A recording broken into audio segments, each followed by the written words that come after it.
Welcome, everybody. We're so glad that you're joining us for our panel discussion today with Innate Pharma. We are thrilled to have you. We have some really great information to share with you today. Before we get started, I would like to give a heartfelt thank you to our corporate partners and our individual donors. Thank you so much for your support. We certainly couldn't put on these programs without you, so thank you very much. I'm going to turn things over to our CEO, Susan Thornton, today, and she's going to introduce the speakers for us today. Susan, over to you. Thanks, Hillary. And it's a delight to be here with everybody today. Thank you for joining us. And we are really thrilled to have our folks from Innate Pharma, Dr. Joyson Karakunnel, who is the Executive Vice President and Chief Medical Officer from Innate Pharma, and Dr. Youn Kim, who many of you know, who is a professor and director of the multidisciplinary Cutaneous Lymphoma Clinic at the Stanford Cancer Center. So thank you both for joining us today and for sharing with us a little bit about lacutamab, which is the drug that we're going to be talking about and learning a little bit more about, which is currently in clinical trials. So Dr. Karakunnel, I'm going to start with you, and maybe you can share a little bit with our audience about Innate Pharma, a little bit about the company, what your area of expertise is, and how did you come to cutaneous lymphoma? What kind of drove you or brought you into our rare disease world? So I think it's really important for folks who may not know anything about the company or have even heard of you. So I'm going to let you share a little bit about the company, and then we'll dive into what's happening with lacutamab and the Tellomak clinical trial. Sure. Well, thank you very much, Susan, and thank you to the Cutaneous Lymphoma Foundation and Dr. Kim for our support of lacutamab and the Tellomak Trial. So just maybe I'll start with a little bit about myself. I'm, as was mentioned, I'm Dr. Joyson Karakunnel. I'm the Chief Medical Officer for Innate Pharma. I'm a hematologist and oncologist by training. I've been both in private practice, academia, and now in the pharmaceutical industry in clinical development for several years. A little bit about Innate Pharma. Innate Pharma is a immunotherapy pharmaceutical company that is based in Marseille, France, with offices also in the US. We've been developing immunotherapies for over 20 years and been very successful in our antibody development programs. A little bit about why the rare T-cell lymphoma space or cutaneous T-cell lymphomas.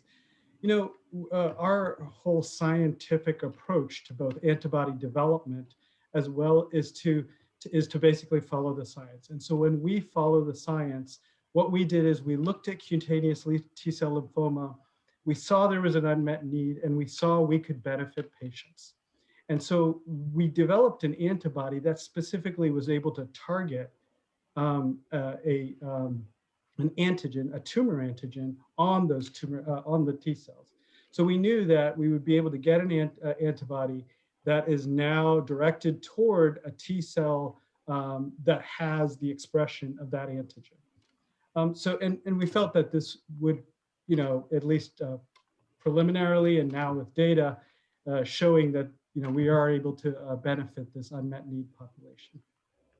Wow, that's great. Thanks for sharing a little bit about the background and how you got here. So we'll dive now into lacutamab, which is the name of the drug that is currently in clinical trial. And for everybody, the name of the clinical trial that you may have just heard is called Tellomak. So two different things. I know sometimes it gets pretty confusing with all the names that get thrown around and things like that. So maybe you can talk a little bit. You mentioned briefly that this specific drug targets something on the tumor cells. And I think when a lot of folks think about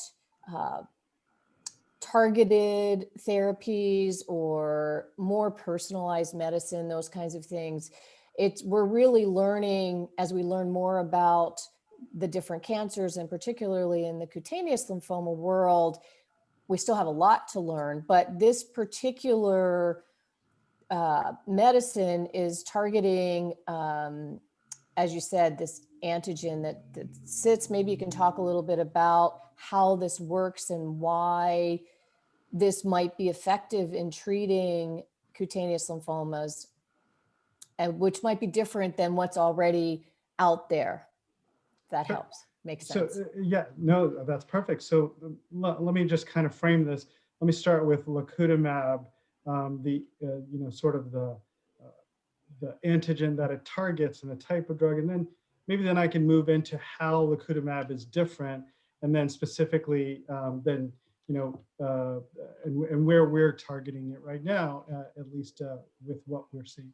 So lacutamab is an antibody. So you hear a lot about the different therapies, which and one of those, there's small molecules and there's also antibodies, and this is an antibody specifically. And as I mentioned, lacutamab targets a tumor antigen, and that tumor antigen is called KIR3DL2, so KIR3DL2. And it's an inhibitory receptor that has a high expression on cutaneous T-cell lymphomas. And what we were able to find is that specifically in Sézary syndrome, this tumor antigen is expressed on up to 90% of patients in Sézary syndrome. So we feel that we have an antibody, it targets something on the T cell, it attaches to the T cell, and essentially, I like to say, kind of blows it up, right? And because of that, we're in Sézary syndrome, we have more than 90%, up to 90% of the patients who express the T cell express KIR3DL2, and because of that, we feel we would be able to benefit patients quite significantly, especially in this population. But not only that, what we're able to do is now look even broader at T-cell lymphomas. So not only are we looking at Sézary syndrome, but we're also looking at mycosis fungoides. So mycosis fungoides, 50% of the patients we found express KIR3DL2, not patients, but the T cells that are in patients express KIR3DL2. Sometimes I get a little too excited about this, and I have to kind of go back and think about my words. It's all good. And so because of that, we also feel not only in the cutaneous, in the Sézary syndrome population, but now we're also able to sort of target mycosis fungoides because it has a very similar mechanism of action. Wow, that's very, very exciting. And as we all know, this is a challenging disease to treat, and especially as you're looking at Sézary patients or more aggressive forms of mycosis fungoides. And so having some new options in the toolbox is really beneficial. Maybe I'll just jump to Dr. Kim for a minute and ask her from the clinical perspective. I mean, obviously you you treat patients every day at all various scenarios of cutaneous lymphoma. From your perspective on the clinical side, why is this, how do you see this fitting into the toolbox, and how do you see going forward why this is so important to move forward with the clinical trial? It's to get a sense from the clinical perspective. Yes, very important, Susan. Thank you very much. And Joyson, thank you for that nice overview. I think patients who suffer from the different spectrum of cutaneous T-cell lymphoma, there is patients with early stage, with mostly skin, and patients who have more advanced. And we always want to look for that treatment that's very safe, because this condition is very hard to cure, right? The cure, we want to go there, but the cure is really hard. And equal to cure would be like a very good response that is maintained with low toxicity. So I think we need to get that mileage out rather than having, that leads to good quality of life. So if the treatment is very toxic but can cure, you can suffer through it. for a short period of time. But if the cure is really not something we can easily find, and I think we can get there, but we're still, investigating. During the interim, if we can have something that's safe, that you could enjoy life otherwise, have good quality, and have disease reduction, then that's good. So in that perspective, safety is a very important one, and tolerability. And what I notice is that currently there are lots of great treatments that we all work together to get FDA approved. There are the oral ones that we use, like targretin, has like lipid, thyroid issues, as you know. And there are infusional ones that are safe, but some of them, like brentuximab, have cumulative neuropathy issues. And so we're looking for the safe and tolerable, and something of a rituximab equivalent in the B cell that could work in a lot of population. And as Joyson said, Cure3DL2, the CD158 target, seems to be highly expressed in Sézary, not in the just blood, but in the skin. And we're noticing that MF patients also have significant expression. So you can potentially address the whole spectrum of disease. Now, if the treatment is really safe, you could also treat early disease as well as advanced disease. Let's say early disease, if the topical doesn't work, maybe oral could be tried, but even an infusional that's safe, could be tried for early disease. It's all about risk and benefit profile. So this one is good in the sense that safety signature so far seems very good, very well tolerated from the phase 1 to 2 trial. And looking at the early data from the pivotal, the Sézary arm trial, that safety, I think, really holds.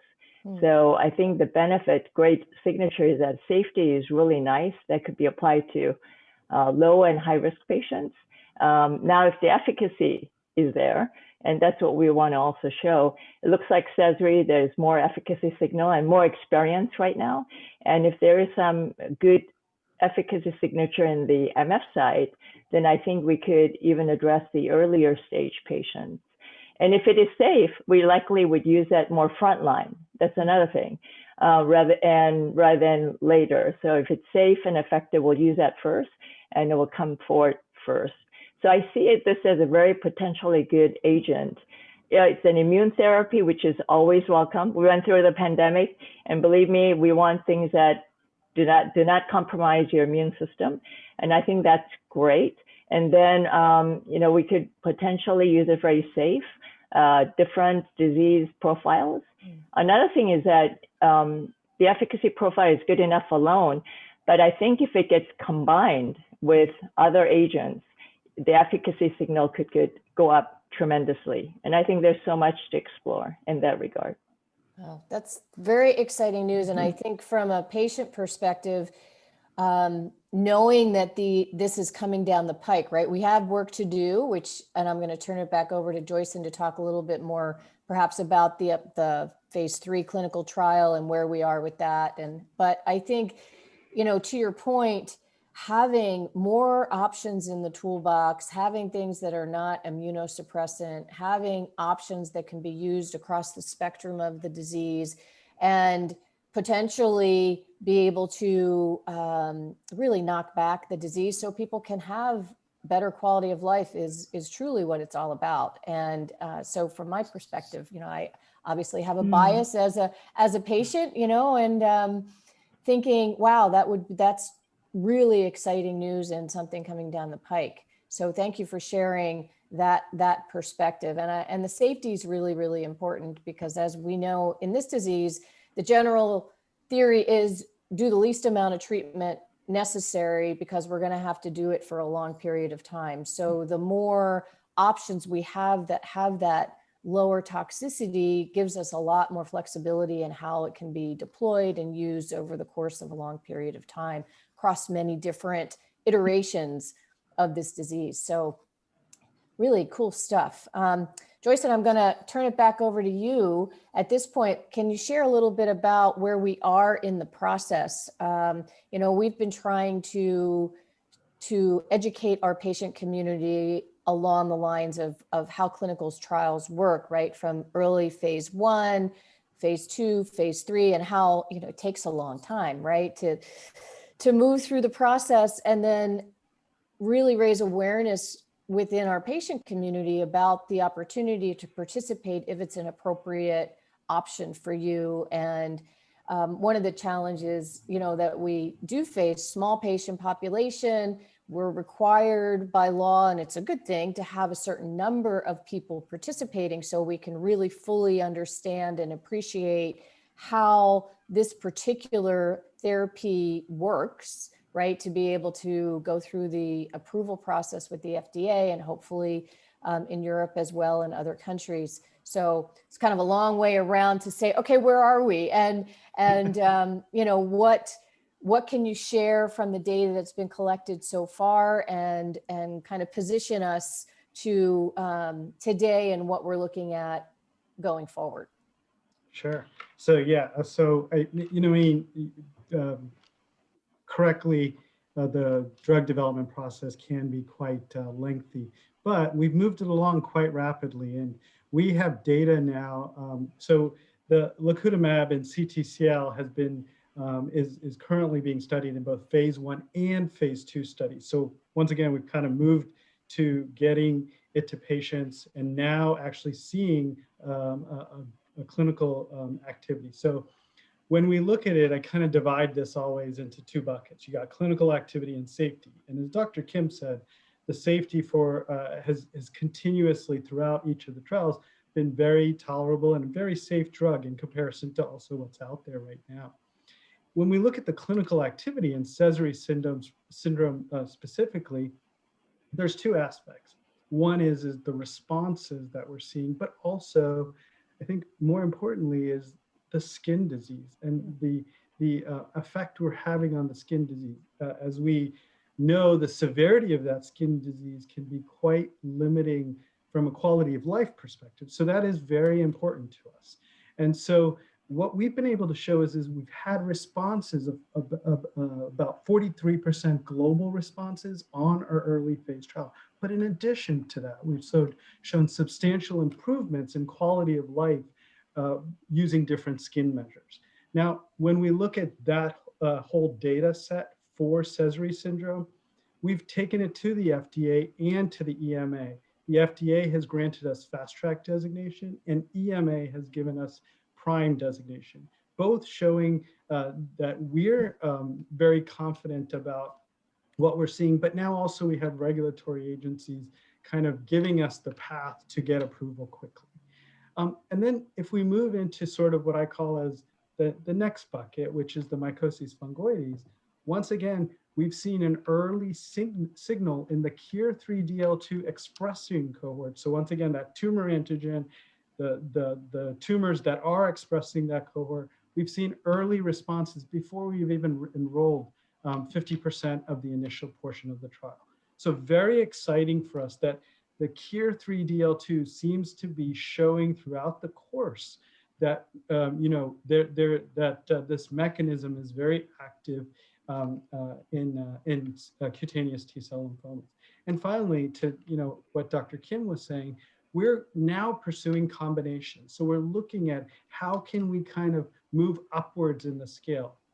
We're looking at combinations in MF, but also in PTCL. So kind of broadening our T-cell lymphoma the number of patients we can help with T-cell lymphomas. The trials are actively enrolling right now, and we're continuing to update the data as it comes available. That's great. That's really great. And I will just say that we have the listing of the trials on our website. So anybody that's interested in learning more or seeing if the trial is being offered near you, you can look to see what institutions are supporting the clinical trials. And we'll be updating that list as you may be adding more and more institutions that are offering it. And maybe I'll flip back to Dr. Kim again and not to... So one of the questions that comes up to me is, how do we determine which patients, particularly at this juncture in the clinical trial process, how do we discern who would be a good candidate or not? Are there diagnostic tests to test for this KIR3DL2 antigen? I think that's one of the challenges we have, right? There's not a lot of diagnosis. So is that a blood test? I can hear the questions people are going to say, well, how do I know if I have that marker? And how do I ask if I'm a good candidate? So maybe you can shed a little bit of light on how you would approach patients of yours that might be candidates, and how do we figure out who fits the trial? Sure. Of course, Joyson, I'm going to ask Joyson's comment too, because you're asking about their target and how to measure. But usually in a targeted therapy, which this is targeted immunotherapy, so it's even better, you want to have the target if target matters. So this one, the target is a KIR3DL2, the molecule, and that's highly expressed in CTCL cells in general, Sézary more consistently than in MF. And so there's a way to measure it. You can measure it in the blood with circulating Sézary cells by flow cytometry, which is often the most accurate because you could kind of really make sure it's the Sézary cell population that's expressing the target. In the tissue, it could be more confusing, as we all know. The skin has very heterogeneous mixture of reactive and cancer cells, and it's often difficult to tell what's what. But still, if there's no expression, rather on the tissue, then you kind of wonder, if there's like very low or just none, is a targeted therapy going to work?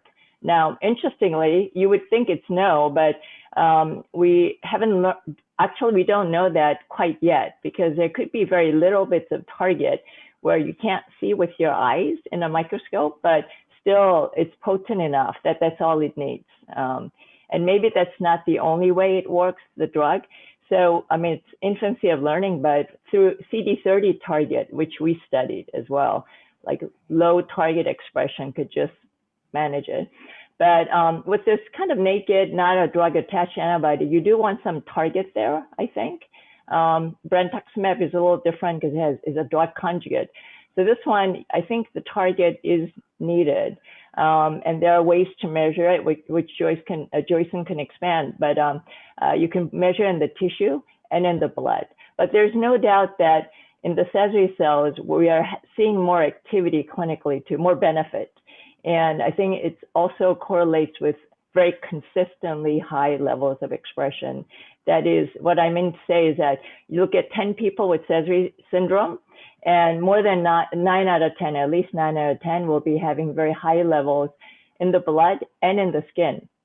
So that's very good. Whereas in MF, it could be a little bit more heterogeneous, which MF always is with any kind of target. Yeah. Right. Yeah. Joyson, you want to add any comments? Yeah, no, thank you. I mean, to be honest, I can't echo Dr. Kim's answer there enough. I mean, to be honest, at this point, I want everyone to remember we are still in clinical trials, and so it is an investigational agent.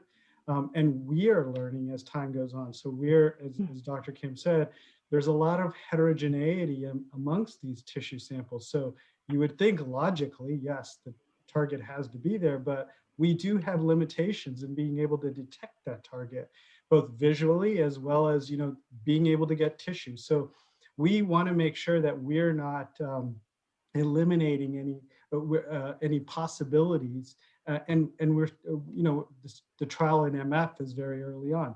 Now, when we move to Sézary, I think, to once again, kind of echo what Dr. Kim was saying, which is that the expression patterns are much greater. So we are seeing the benefit in Sézary syndrome already. And we know that you don't necessarily have to be looking for KIR3DL2 to get this expression in a wide number of patients. But once again, we're still, it's an investigational agent, and we are kind of also testing our hypotheses to ensure that we are doing the right thing. Right. And I mean, that's the whole reason that we go through this very detailed and structured process of a clinical trial, is really being able to gather that data across a number of people. Joyson, maybe you can talk a little bit about, and you shared a little bit of this. So just to clarify where we are in the trial process, you mentioned that there's like the two arms, you have Sézary and the MF patients, and then this was initially a phase 1, phase 2 combination trial. Maybe you can talk a little bit about where we are today and then where you're going in the next, kind of the next segment, and a little bit about the process and where we hope to land in the not too distant future. And I think how, and again, maybe talking a little bit about why it's important that you received the orphan drug or the fast track designation, right, for FDA and the EMA, and why that's so important to help move the process forward a little faster through the regulatory, but not necessarily in the gathering of the data, if that makes sense, right? So it's that kind of the two sides of that coin of trying to do the due diligence required with the trial and really gather the data and do the analysis so you can show that what you saw in the early phases actually is the case, but yet do it as fast as possible so that we don't have to wait 10 years for this to become available for everybody. Okay, I'm going to take a try because I think there are a few different questions. I know, sorry, I tend to ramble because things pop into my head as I sit in a patient's seat. No, but if I miss something, please let me know and I'll kind of circle back. So yeah, let me start with the Tellomak trial. So, you know, as you mentioned, the Tellomak is both a trial as a combination of Sézary syndrome as well as mycosis fungoides. The Sézary syndrome and the entire trial is enrolling. So the Sézary syndrome is continuing to enroll. So let me concentrate a little bit on the Sézary syndrome portion here. And so in that cohort, our initial data, we were able, when we went to the FDA and to the EMA, what each of these designations give us is not necessarily slowing of enrollment to check at different time points, but instead it's actually expanding the number of patients that can get get lacutamab. And it kind of, you know, I kind of call it as the FDA kind of gives us a little bit of an open door to talk to them. So we're talking to them in real time saying, okay, does everything look okay, you know, et cetera, et cetera. So there's no slowing of the trial, but more of a little bit of an open door to the FDA to be able to have discussions with them. The same, the FDA fast track designation is similar to the EU Prime designation. So same concept, open door, kind of being able to ask questions.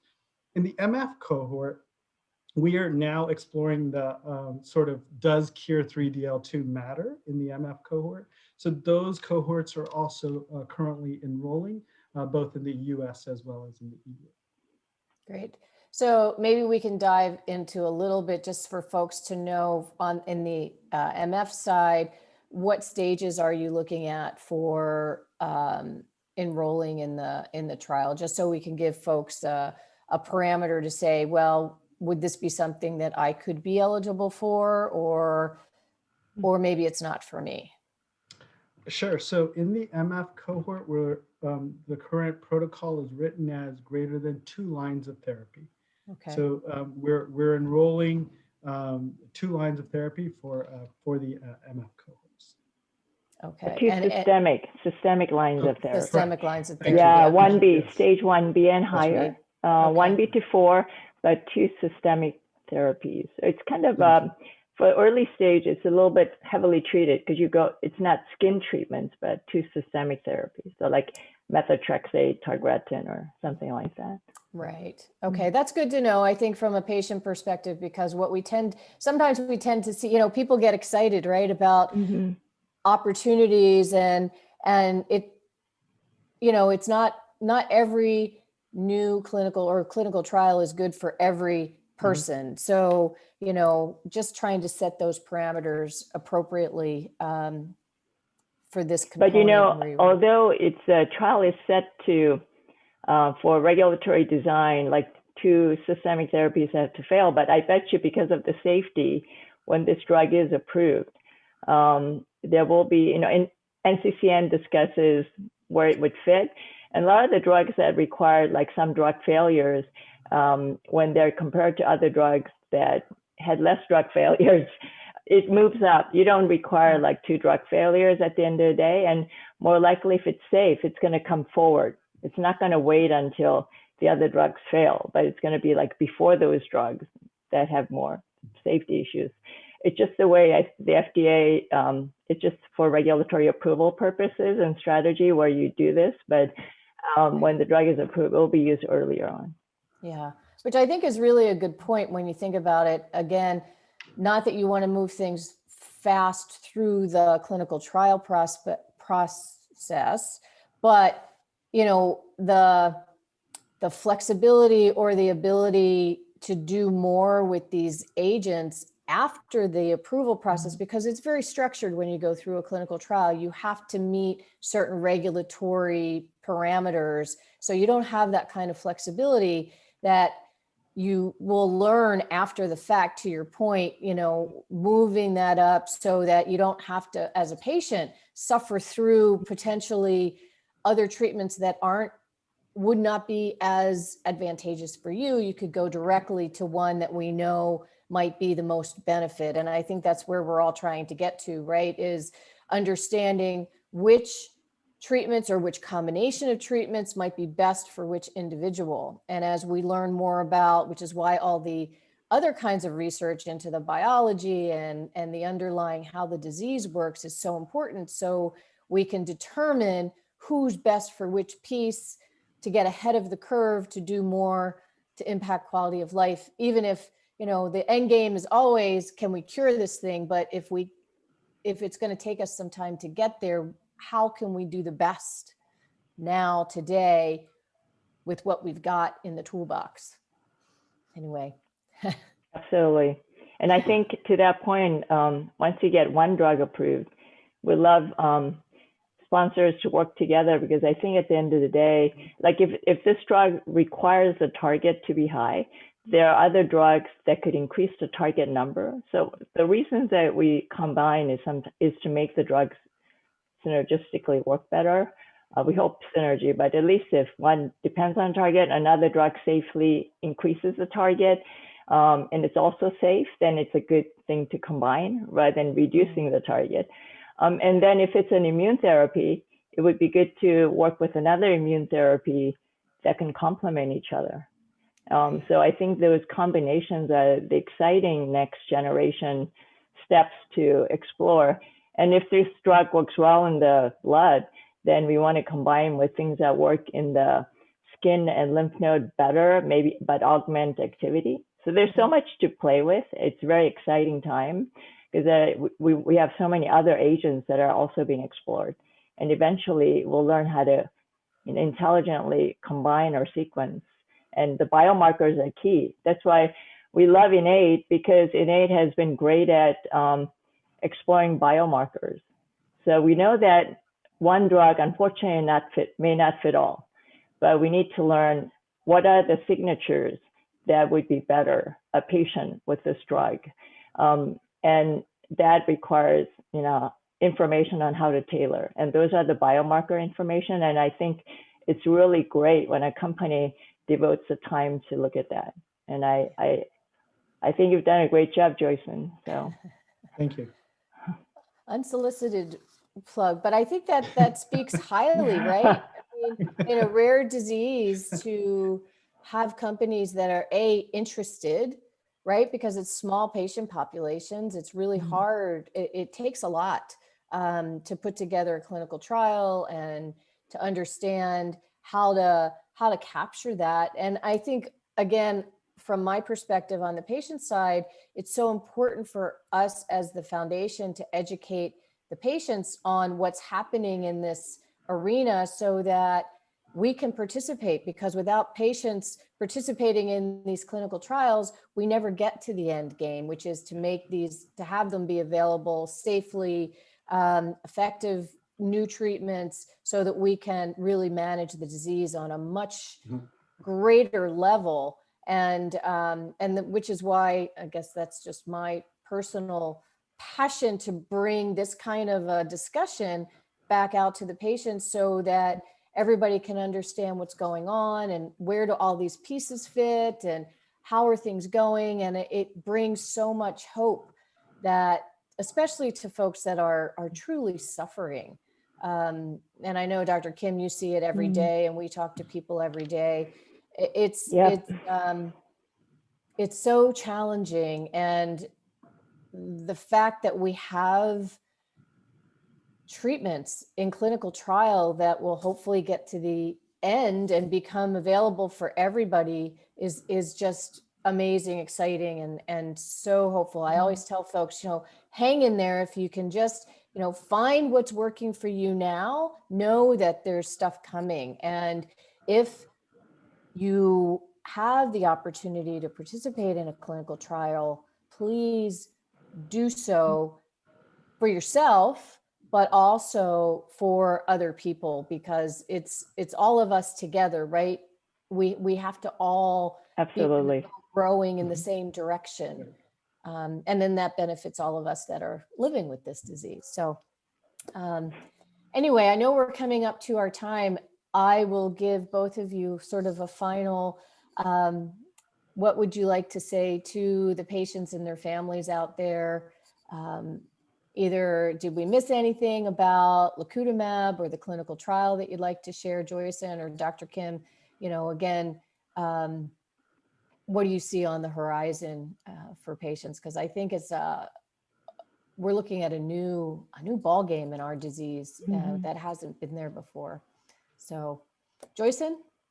Yeah, so first I want to say thank you. And, I think from our perspective, lacutamab, we're working as fast. We understand the unmet need, and we understand that patients have shown benefit with this, and we're moving trials along as quickly as possible. And we want to make sure that we're also doing the right thing. And so I think at the very end, we want to get this into the clinic as quickly as possible. We're moving as quickly as possible. We understand there's a lot of possibilities, and we're exploring those possibilities, considering the safety of the drug. So, I just want to kind of reassure everybody and say we're doing everything possible at this moment in time. So, but thank you to the Cutaneous Lymphoma Foundation for having us. Well, thank you. I appreciate that. And Dr. Kim, any final comments or words? Yeah, sure. Thank you. And I want to thank also CLF for providing this session. I think it's very important for patients to have a source that they go to that's reliable. Even just yesterday, seeing some patients who are reading the wrong sources, I had to say, please go to the Cutaneous Lymphoma Foundation. Information there is reliable. So, and that it includes all this great treatment. I think I want to tell our patients who are suffering, and early stage is not less suffering than advanced stage. There are different types of quality of life quality issues. And I really feel that seeing all of our patients. There's so many drugs, be hopeful, bottom line, because right now the science is great. Technology is much improved. We can repurpose even old treatments. We understand how to use them better and safer, the old ones. And then we have these exciting new ones. As Joyson said, science has discovered a lot of potential new targets of pathogenesis, and there's drugs that could go after them, learning how to combine or sequence, and how to get patients to allotransplant who needs to get there, but drugs that could help get there to clear their disease. So we're learning, and new technology is bringing us to a newer platform, a newer era. So hang in there, and then we're going to work together, because as Susan said, we need patients to actually help understand patients' disease. So if you participate in when we ask for tissue and blood, those are all the biomarker studies that we have to do to understand how the drug works better and how to make them work better. So I know it's a pain to donate them sometimes. It takes time, but we really appreciate that, because we will all learn how to help you better. We all do this for our patients, and just to know that that's all it's about. trying to make our patients' life better. Thank you. Thank you. And I will say, you know, I get the privilege of attending all of the scientific meetings and engaging with all the clinicians and our industry and pharmaceutical partners. And I am always blown away and amazed at the passion, compassion, dedication. I always have to quote Dr. John Zick from Vanderbilt. At one meeting, he said, you know that somewhere there's a light on in a lab and somebody is working in the world on cutaneous lymphoma to learn something. And I from a patient perspective, I think that's so heartwarming, particularly in a rare disease where, you know, there's just not that much focus, and the dedication of the folks that are working so hard on our behalf is really amazing. And I think we all need to take that little bit of hope and knowing that people are working around the globe on our behalf to figure this thing out is really what we want to take home. So thank you both for taking the time today. We will stay in touch. As Dr. Kim said, we do our best to stay up to date with what's happening. So as things unfold with the Tellomak clinical trial, we'll provide updates. It'll be on the website. We might do another little mini session here when we've got some new things to share. So stay tuned. And we're always happy to answer any questions. So you can always reach out to us at any time. So thanks so much to both of you today for your time. Thank you. Really Thanks. appreciate it. Have a great day, everybody. Thank Right, you. you too. Thank you, guys.